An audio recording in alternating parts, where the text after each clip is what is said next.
અહીંયાથી બેન શ્રી બોલતા હતા તો મેં કીધું ગુજરાતી તમને ફાવતું નહોતું તો તમે શેના માટે ગુજરાતી?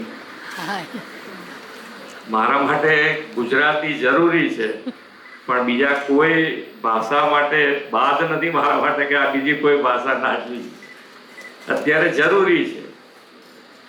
જે ભાષા શીખવી હોય શીખાય, પણ આપણી માતૃભાષા અને માતૃભાષાનું ગૌરવ તો આપણને હોવું જોઈએ, એટલું તો બધાએ રાખવું જ જોઈએ.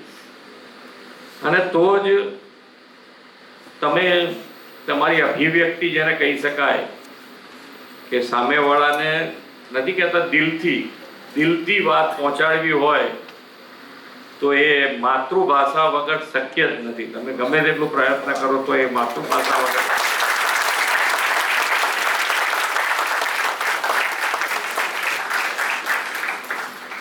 અને ભાષા જરૂરી છે. ભાષા આપણે ગુજરાતી તરીકે આપણી એક લાગણી હોય છે. ગુજરાતી સરળ સ્વભાવ, કોઈને પણ એડજસ્ટ થવાનો પ્રયત્ન આપણે કરતા હોઈએ છીએ.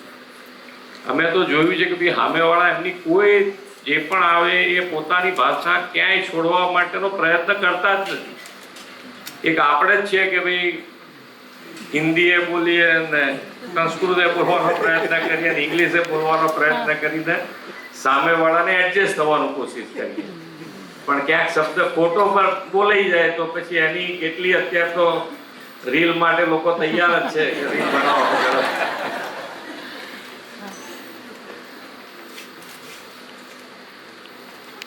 પણ 100 વર્ષ